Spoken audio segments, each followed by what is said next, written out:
I am Denver. This is Ink and Tone, and I like to talk about books.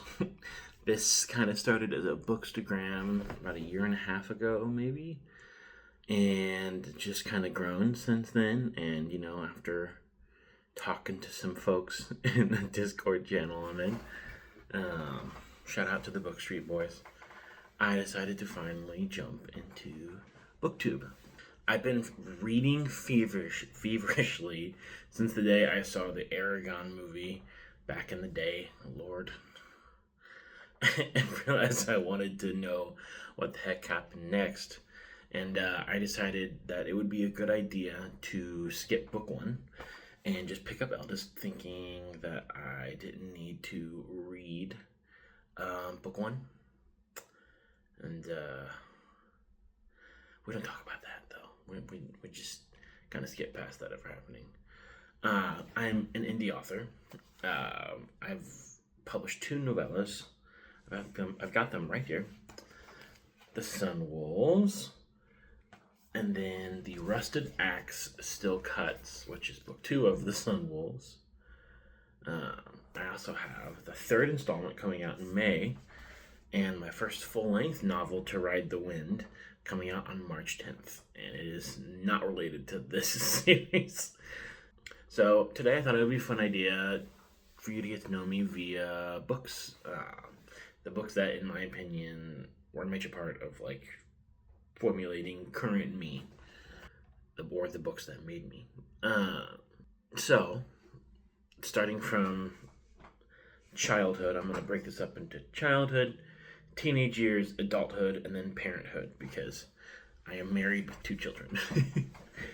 And I would say that obviously the first childhood book for me, I guess it could have been technically really preteen, whatever. Eldest by Christopher Paolini. I already explained why, but that is the book that kind of started me on my reading quest. I also would say Redwall by Brian Jacques. I think that's how you pronounce that. I don't want to butcher that. It's about a mouse named Matthias, and he is dreaming of more and wants to be more. And the story unfolds as an evil rat attacks. Then we have Star Wars Last of the Jedi, the series by Jude Watson. I was, am, and forever will be a Star Wars fanatic. And the Legends continuity has a lot to do with my reading life for years and years. And it started with Star Wars Last of the Jedi. A great series. I loved Ferris Olin and his whole adventure. And I read all of it visiting my school's library and hoping that they had all the books. I remember having to wait a long time when one of the copies was, one of the books in the series was out, and they just did not have another copy. Then we move into my teenage years. I picked up the Legends of Drizzt series by R.A. Salvatore, and specifically Homeland really kind of hooked me. And I just loved Drizzt. I love the action in that series. It has inspired my own writing to this day. I think probably my favorite action in all of fantasy, just the way it's written personally. Then we have Star Wars Darth Bane Path of Destruction by Drew Karpyshyn. This is the one from those earlier years I still have a physical copy of. My old beat to crap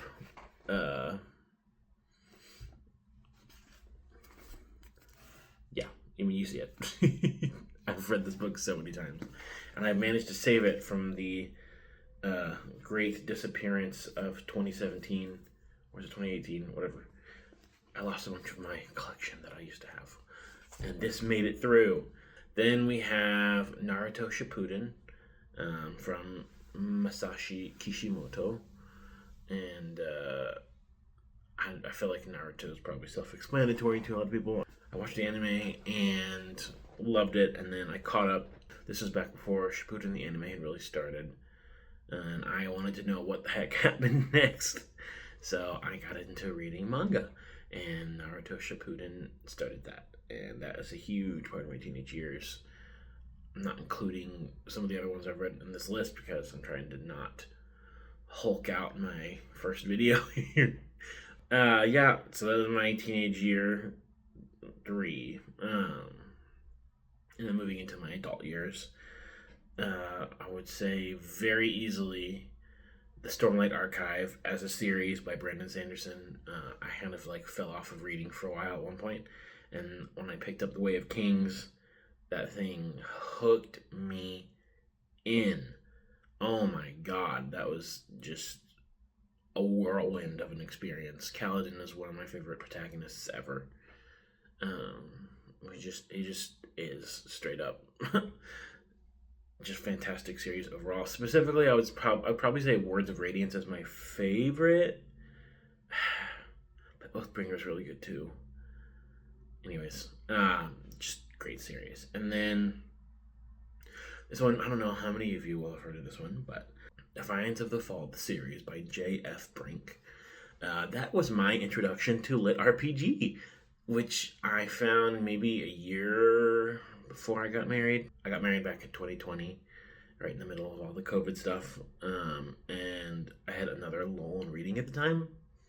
And Defiance of the Fall specifically was the first lit RPG book I ever read, and it launched me screaming down the path of binging relentlessly through multiple lit RPG series in a row. It was just a lot of fun. I just love the genre. It's not really like anything else. It kind of gives you that like sit on the edge of your seat, next page feeling, but like the entire time, because it has those like number crunchy moments that make you want to see, oh, let's see another level up. Then into my parenthood years, I read All Systems Red by Martha Wells, the first Murderbot book. I had never read novellas before that. Somehow, all these years, I never read a novella. That was my first novella, and that is what inspired me to write my book series, The Sun Wolves. It was just so smart, and the protagonist, Murderbot, is just so engaging and human, even though, Murderbot, they are fantastic protagonists. And the series inspired me to write novellas, and that is the first step I took into, obviously, publishing my own work. So thank you, Martha Wells, because I would not have anything published if not for Murderbot Diaries. And then probably this is like the most recent read of the whole list. This series, it's science fantasy, and it is possibly it's at least in my top 3 favorite series of all time, period.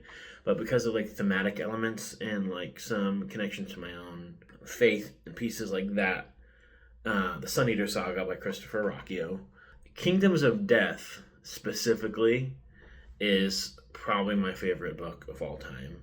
It's a journey into how much a human being can suffer and go through and retain their humanity. I don't want to say anything more than that. The series as a whole, just, some of the best prose I've ever read in fantasy and science fiction. One of the best stories, like the most like involved. It is long. These are some chunky books, but they are worth every single page. Obviously, it's not for everyone. My Book Street friends will know the specific person I'm thinking of when I say it's not for everyone. But I love the series so much, and I really think that it's the type of series that's going to go down in history as like a hallmark of the genres. It is a foot in both worlds, science fiction and fantasy. And, I think it deserves those top honor remarks or whatever. It's just, I'm running out of words here because I enjoy it so much. So yeah, those are the books that I would say made me. I love to read. I love books. I'm going to be talking a lot about books on this channel. And, if that's something you like, then hit that like button, subscribe, do all the things that you're supposed to do. I don't know. I have all the YouTube things you say, right? We'll also be probably doing some videos about my own books that I'm writing and the writing process, etc. Anyways, thanks for checking out this video. Thanks for hanging out with me so far. And hopefully you stuck around to the end. And if not, I know your name, Hat. And yeah, peace.